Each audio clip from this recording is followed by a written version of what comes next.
Hi, I'm Sai. Welcome to my video channel called Nugget of Wisdom. So in this video I'm quite keen to give you a little bit of insight into some of the books that I feel are just full of wisdom. I've read well over 100 books that sort of relate to philosophy and psychology and science and self-help and all sorts of stuff like that. Some hardback and some audiobooks. And of course, some of these books were very difficult to read. Some of them I didn't quite understand. I had to read them a few times. But then some of these books just stood out as being, wow, this is an incredible book and I'm learning so much from it. And sort of a eureka moment. Oh my gosh, I never even knew that. One of these books is called Attached. And this book, it's been around for decades. Written by Dr. Amir Levine and Rachel Heller. I don't want to go into detail about this book, but I'll just give you a very simple summary. So basically, these doctors did some experiments with the way, what's called attachment theory, how small children attach to their parents. And they did some experiments to see under what circumstances, under certain circumstances, how children would behave if, say, for example, the parent left the room and the parent returned. And basically, from that, they started to, I think, realize that the experiences that we have as small children, so between the ages of 0 and 6, and also probably be pre-births, and to a certain degree later on in life, of course, up to teenage years and everything else and young adulthood. But these 0 to 6 years are almost like the main programming to get us set us off in our lives. And this programming allows us to obviously navigate the world safely and grow and become people in the world that basically can function properly. So the whole programming process that happens is perfectly normal, perfectly natural, and necessary for us. But also, this programming, it's obviously heavily influenced by all the experiences that we have between the ages of 0 and 6. So if we're in a very loving family with 2 loving parents and they're constantly present with us, the program will be affected. If we have parents that are not really interested in us, they're alcoholics, they're abusive, we're affected in different ways. If we have a bereavement, supposing both parents are gone, we're adopted, supposing we lose a parent between those years of 0 and 6, we lose a grandparent, we lose a carer, all of the experiences we have. If you're brought up in the countryside, if you're brought up in a city, siblings, brothers and sisters around you and the influences of those. Your education, the religious background, how that affects your programming, the values that are pushed upon you. And so there's a whole range of interesting experiences that we all have in those years, and we absorb them all. And then they form a kind of a core with respect to our personalities and how we navigate the world later on in life. And they have quite a big influence on our relationships, especially romantic relationships. So this book, it's very sort of, in many ways, I would say, very sort of practical. I don't think anything or any of us fit into a certain category in anything, but the book is useful the way it categorizes our styles of attachment.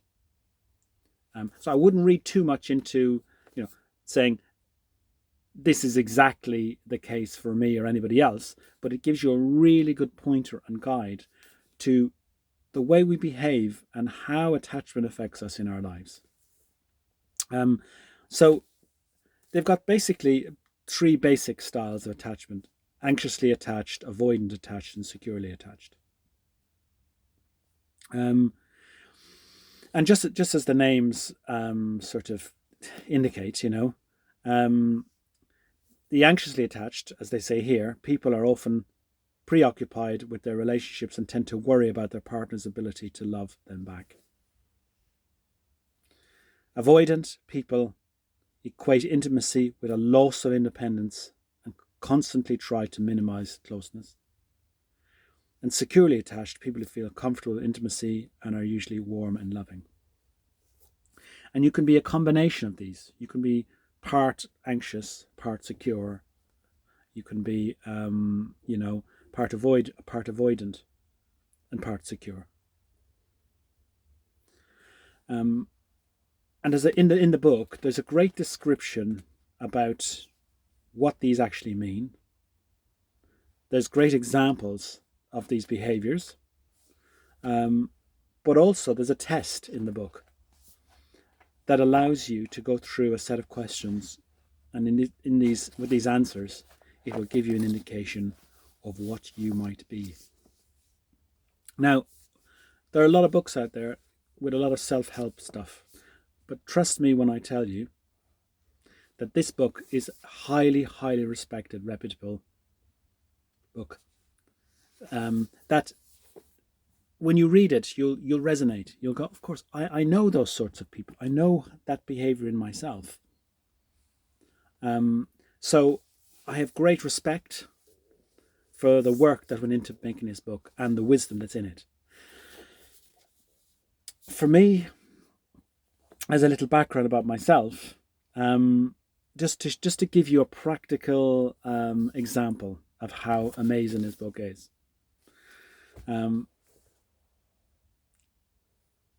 I had a very interesting childhood, and I grew up in a rural place where there was 6 children. We were pretty poor. We didn't have a lot. The modern conveniences of life were beginning to come into Ireland at that time, but we didn't have a lot.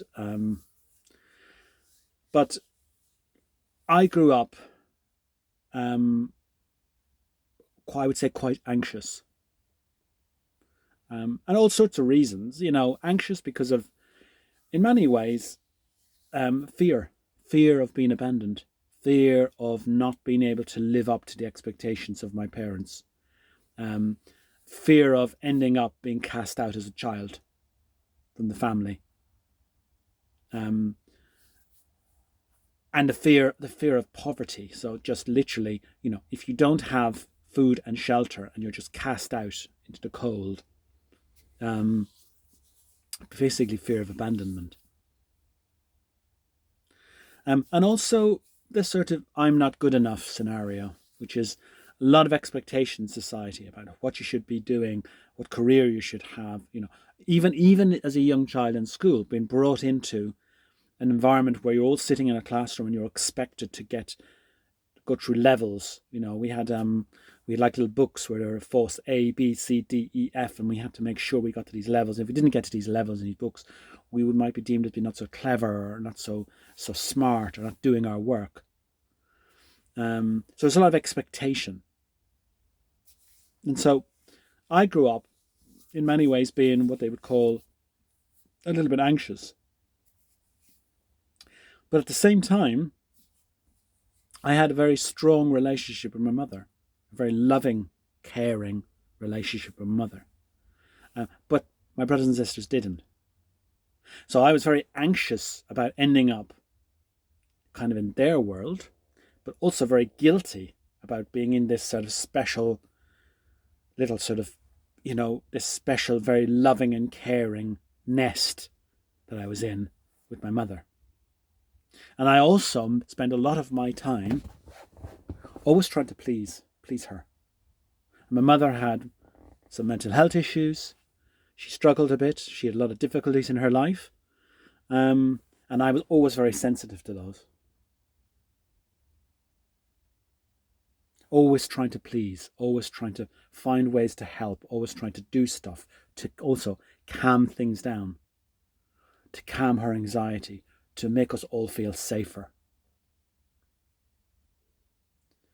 And when I grew up as an adult, I had no idea about any of this stuff. None. And what happened to me is, in my relationships and in my marriage, I kind of mimicked the same behaviours that I'd had as a child. And in my professional career, my work. I became a people pleaser. I would do anything to make sure that I was showing my bosses that I was doing a great job. But I always had a kind of imposter syndrome, never felt I was good enough, never felt I was doing enough. And then I'd work till late, and I'd be the guy who was always trying to get the job done, show that I was doing a really good job and I was useful and needed.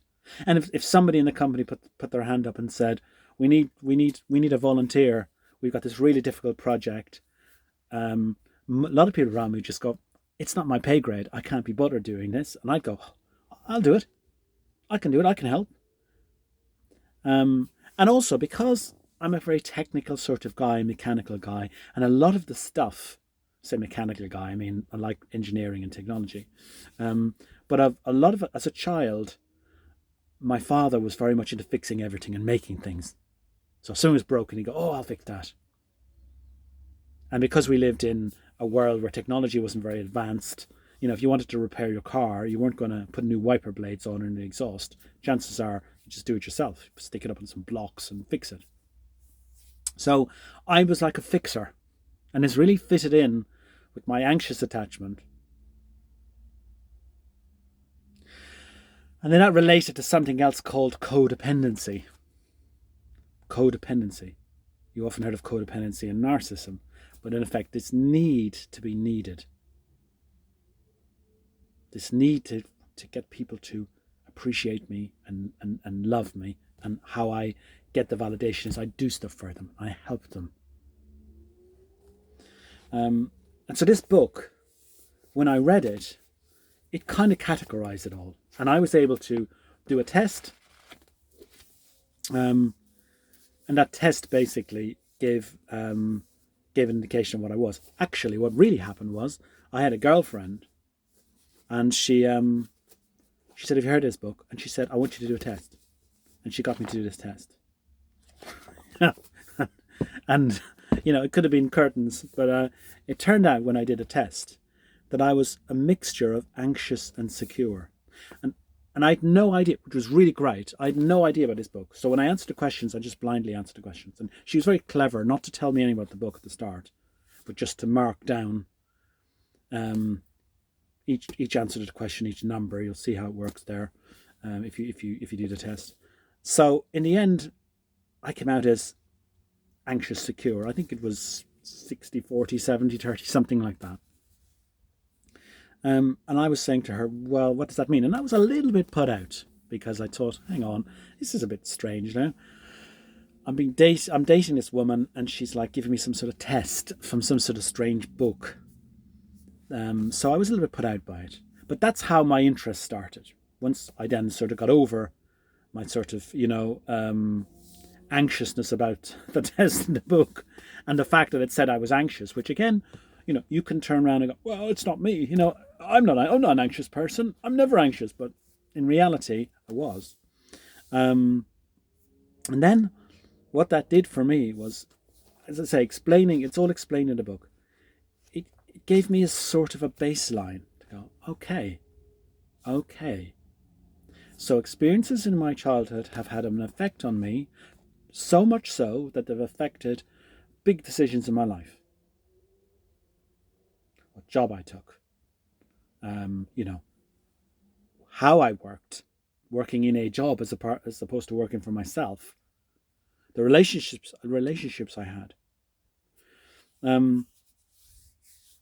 So from that experience and reading this book, I started on that journey, which was kind of a spiritual journey. But what's interesting about this is it links very well into a lot of the spiritual teachings, because I started to realize that there was a sort of persona here of me.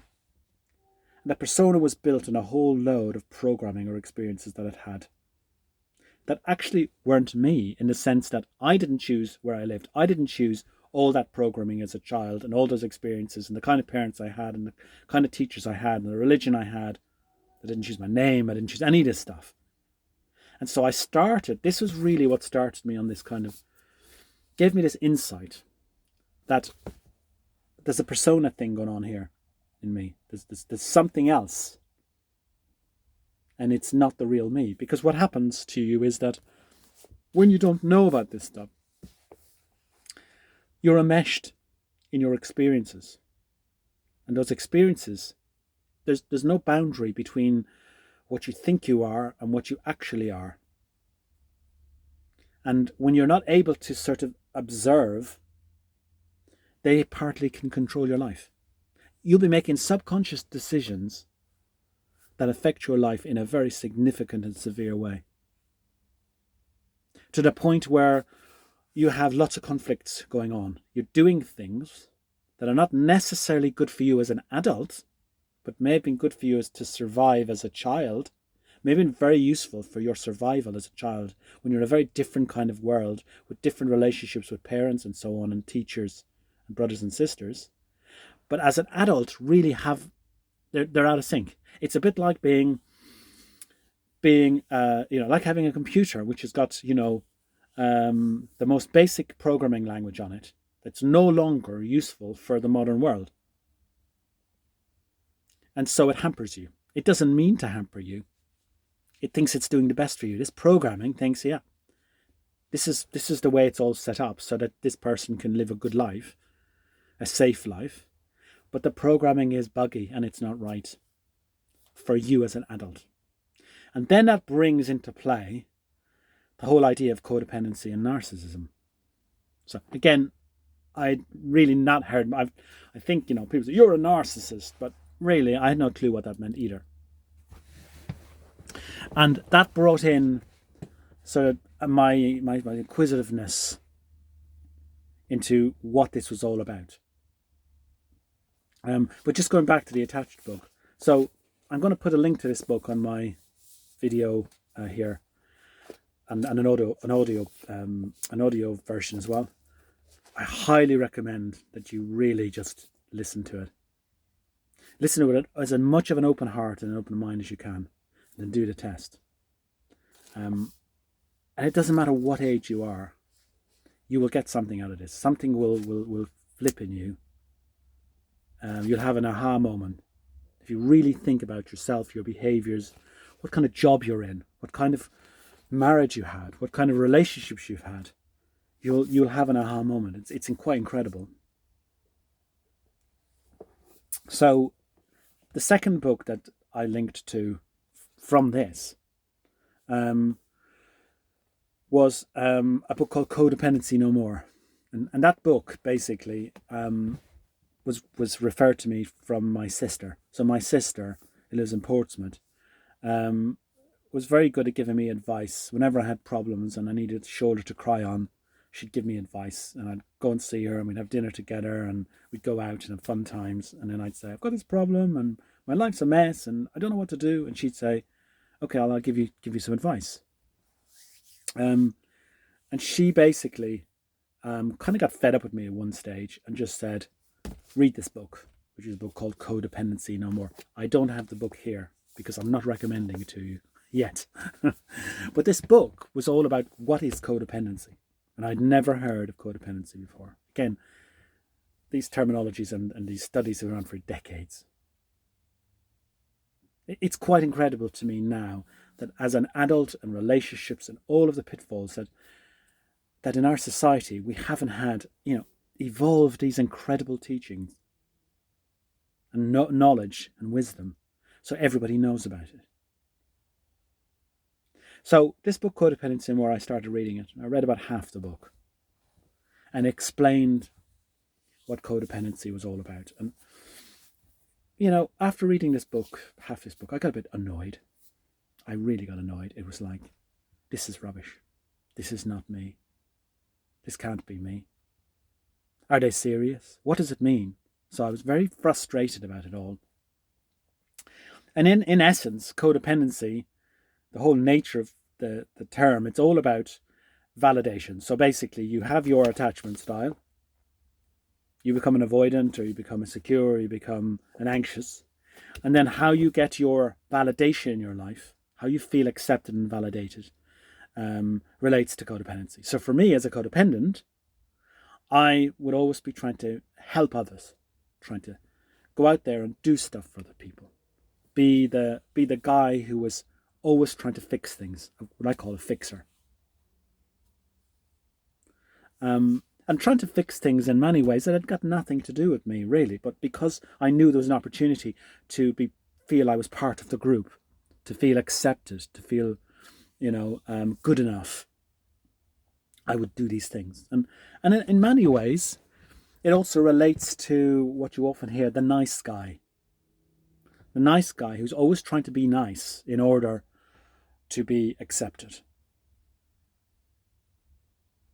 And then again, if you look at sort of my background and my religious background, the idea of being nice was very much, you've got to help everybody. You've got to sacrifice yourself. Jesus died on the cross. You must do all these things. You must sacrifice your life. So with my religious background, the lots of issues that were relating to my childhood and difficulties with my parents and my mother's mental health, it was no surprise that and poverty to a certain degree, it was no surprise that I was going to become these terms were going to relate to me. But what was interesting was that eventually I got to a point where I said, okay, I now can see this. And I literally had an aha moment when I read this book. So this book is about the codependent, a woman discovering she's codependent after 12 years of marriage and divorce.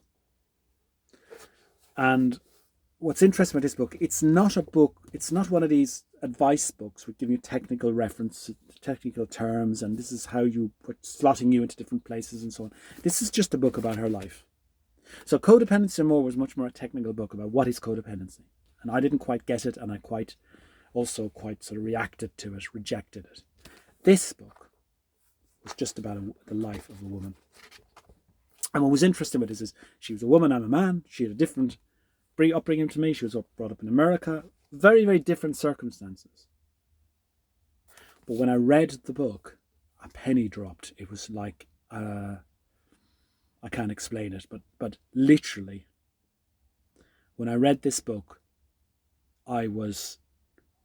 it just suddenly hit me. Oh my gosh.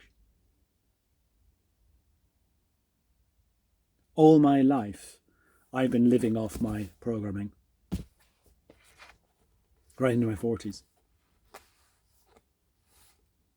And what's wonderful about this book is she takes you on a journey of being a child right up to as a teenager, as relationships, getting married, having children, and so on. And what's really interesting about this book as well is that even though she had a different set of circumstances to me, I could see myself in it. I could see, of course, there were different expressions. As a codependent, I was in expressing my codependency in a different applications, different ways. But I could see myself in her. I could see it. I could feel it. And it came almost as a massive relief. For the first time in my life, it was like a big, just breathing out session. Of course. And it was the start for me, really, of an amazing journey of kind of self-discovery.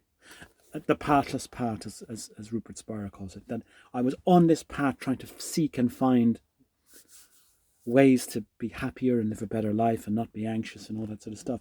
But actually what this book did is, and this book, they made me realize that everything was within me, and in effect there was no path. But also what this book did for me, which was also really fascinating, was that it took all blame out of it. In other words, she got divorced and she had a husband who she said was narcissistic, and all sorts of stuff happened. And lots of people, and I've seen it with divorced men who I've known as friends, they're just full of angst and they blame. It's all her fault. It's not my fault. I did this, I did that, I did the other thing. Because they can't get to a point where they go, hold on. Seriously? Can it all be the other person's fault? It's within me. It's within me. It starts within me. And I learned to take responsibility without blame.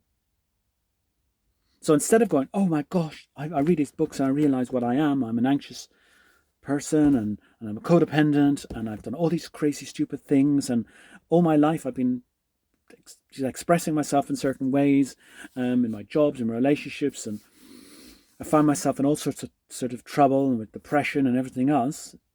It's all my fault. I've been a fool. No, what this book really said was, no, it is your fault, but it's not your fault. It is your responsibility to realize, but it's not your fault because you didn't know. You didn't know. And no one told you. And our silly society has not been able to get us these pieces of these books and these amazing chunks of wisdom to help us so we don't make these silly mistakes. And everything that happened to me was perfectly fine. And I had a wonderful life so far up to that point that I read this book, and I had children and I had successful career. But that's what I expressed and what I felt was success was somebody else's story. And it was also based on programming from my childhood. It wasn't the true me. And because of that, I was suffering anxiety, a lot of anxiety, because there was always conflicts in me. And subconscious things were occurring that were affecting how I navigated the world and my relationships, serious, important relationships, professional and personal. So this book kind of wonderfully explained, the application of these theories, attachment theories and codependency and narcissism, showed just the example of a woman's life, the history, going through all of her experiences growing up, but also took the blame out of it for me. So forget about the blame, but made me realize I needed to accept that there was so much I didn't know about my own behaviors, about my subconscious, about the way I reacted to things, and that I had to take responsibility. If I take responsibility and I understand the mechanisms, I can do all sorts of incredible things to change my life, to change my world. So this book, I should have mentioned, was written by a lady called Lisa A. Morano, The Road Back to Me. I'll put a link to this book as well. I highly recommend this book. It's a brilliant book. And she has lots of other books in the series, which I've read them all, but this is the core book. And so from that, I started then kind of getting really interested in spirituality, because these books are actually, even, this is what I find fascinating, because they're sort of behavioral books and there's a bit of science thrown in, but they have such spiritual resonance.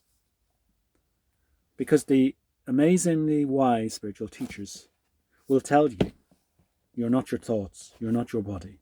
You are the awareness. You're the awareness of being aware. You are awareness.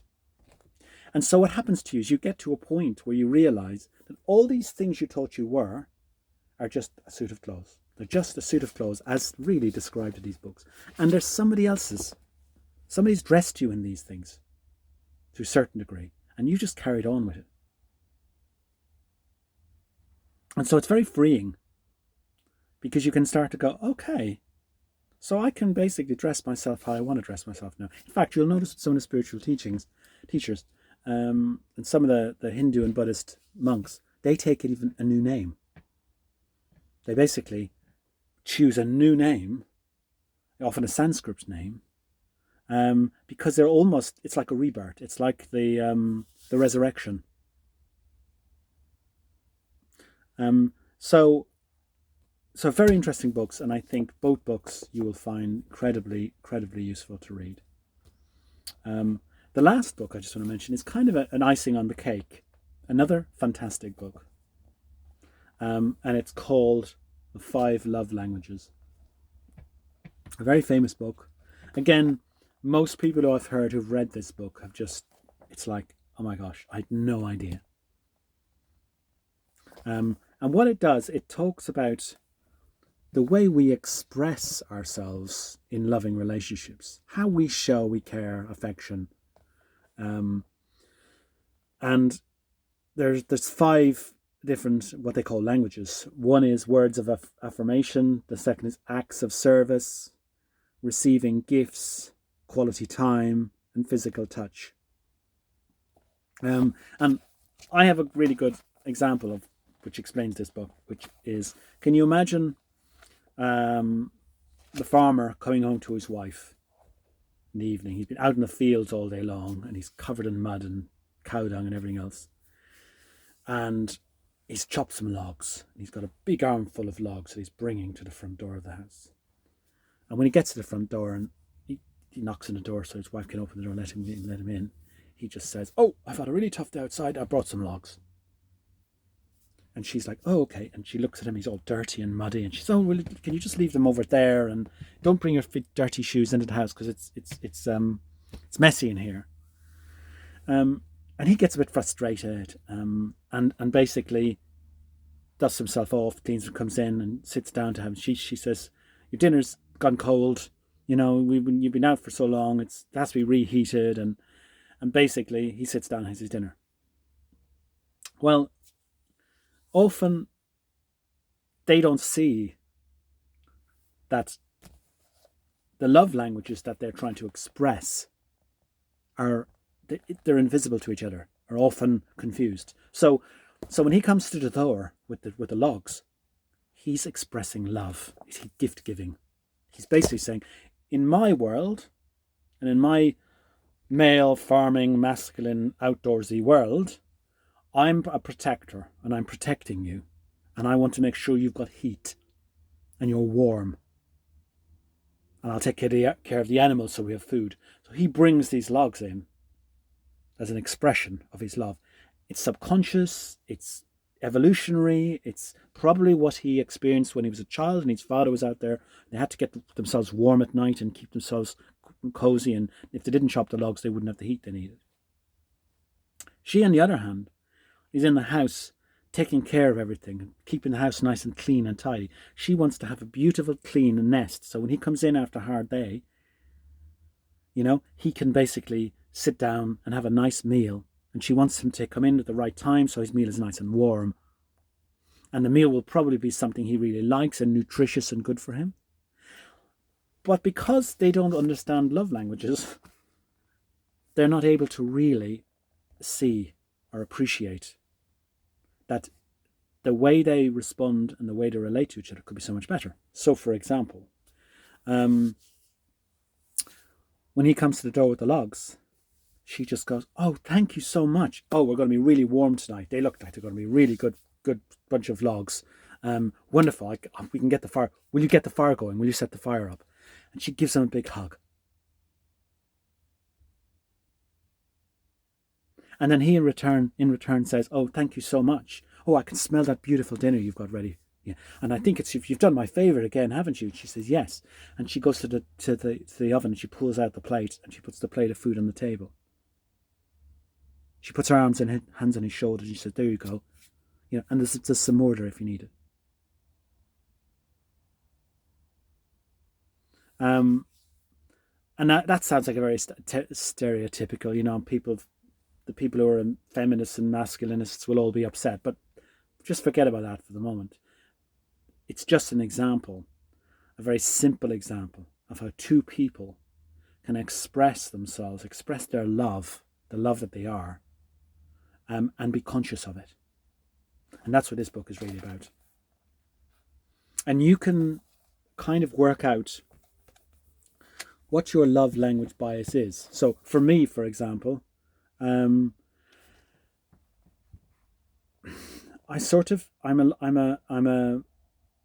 a physical touch guy. So I like to hug people. I like to have contact because as a child, my mother was very physically loving to me, and I was very physically loving to her. So I've got no problem with walking up to somebody and giving them a hug. And I'm also an acts of service guy.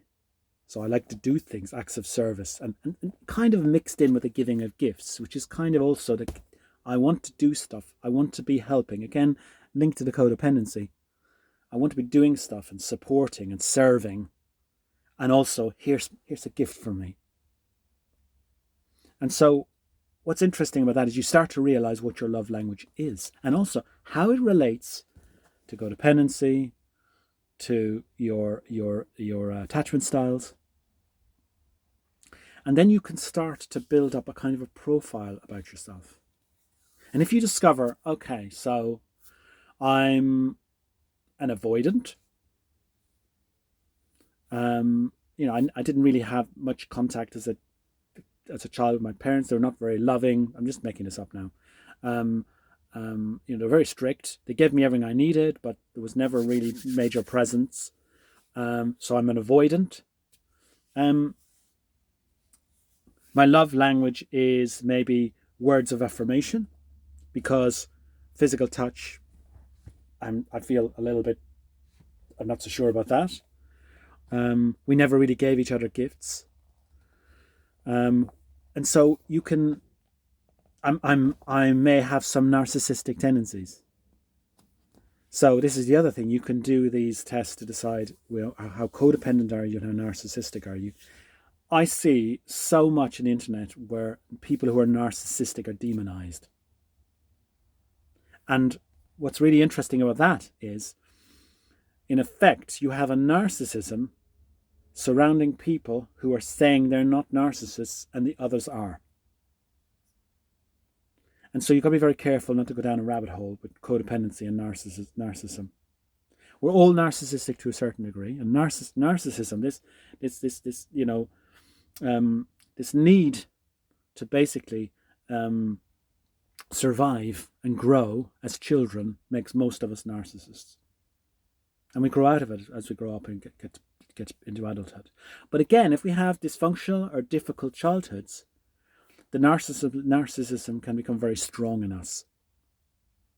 And then we as adults can be very manipulating in relationships, very distant, very avoidant,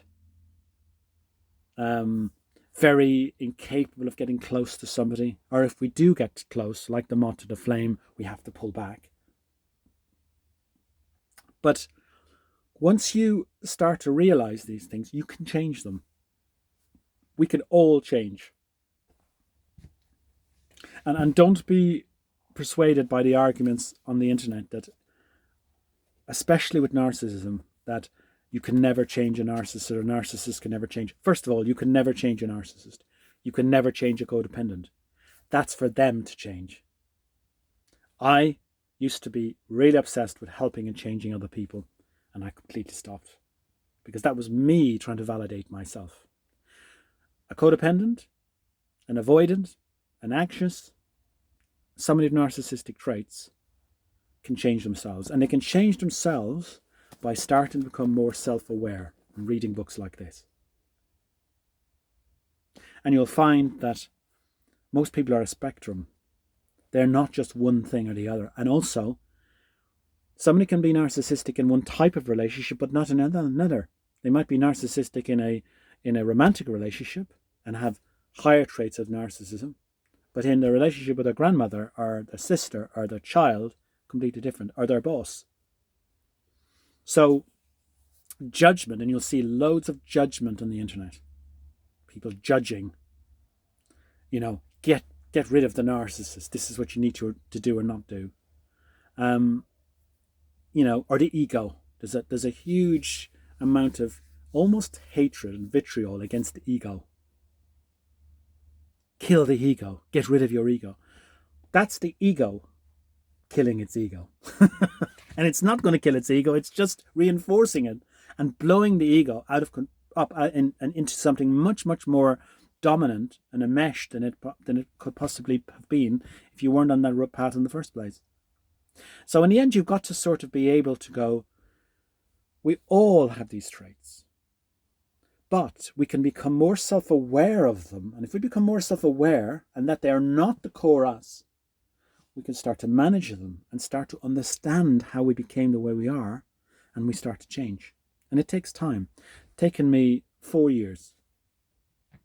Taken me 4 years from coming of a place of realizing that I was an anxious, codependent, nice guy, to where I am today, which is a secure, good guy who's not codependent. But just like an alcoholic, I still have those tendencies. I still stopped taking all the alcohol, and I've been off the alcohol. This is just me making a story here for a while, but the alcohol is always a draw. So once I'm self-aware of these things, I can feel my tendencies. I feel my tendency to want to do things, to intervene, to help, to get validation, being the nice guy. And now I just go, no. I understand. I understand my ego. I understand what's happening. I love my ego. I respect my ego. It's my friend. I express myself through it with language and everything else. But it doesn't control me. It doesn't rule me. And I can go, okay, I understand. And I can then stop. And after a period of time, use both my left and right brain, my intellectual and my intuitive, to come together, to come to a solution which is informed and much better for me.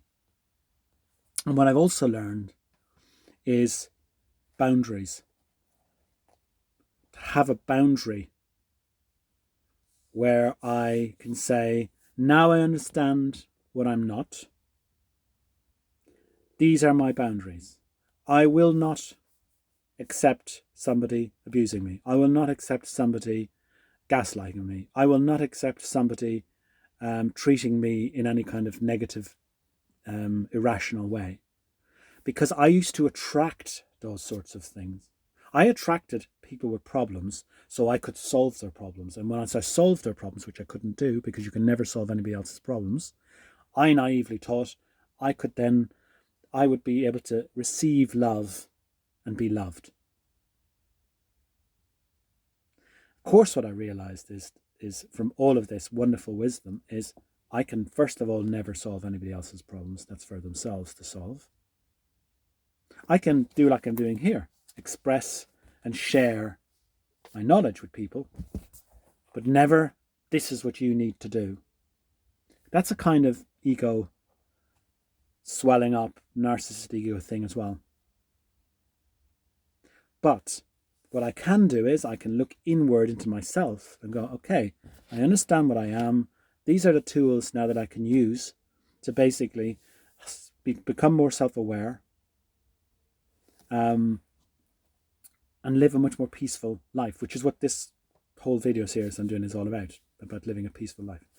What's also interesting is when you realize all these things, you also get to a place where in effect you need very little, because when you're striving, when you don't understand your childhood programming, a lot of the time you're out there trying to get stuff, trying to validate yourself through things. And it's no, it's no big deal to understand why these books are not famous throughout the world, because they also relate to our consumerist world. And if people became more self-aware, understood all of the influences that have affected these personas that often they get enmeshed in, that are influencing their lives, they wouldn't buy half the stuff they buy. They wouldn't try to get validation through spending money on experiences and on drugging themselves up with alcohol and all sorts of stuff. All the things that we kind of try to do to feel a little bit better, whether it's just opening the fridge and snacking from the fridge for a few seconds of, oh, I feel better. Once you get to this point and you read these books and you go on that sort of pathless path, which leads back to yourself, you start to realize that you don't really need anything or anyone. And if you look at the spiritual teachers, they'll say, being on your own for a period of time and getting used to being on your own is a major part of self-discovery and self-awareness, building your self-awareness, understanding what you're not. And then that's where the peace comes in. So yeah, you need your basics in life. You need your heating and your food and your sanitation. But you get to a point where you start to feel like you don't really need very much.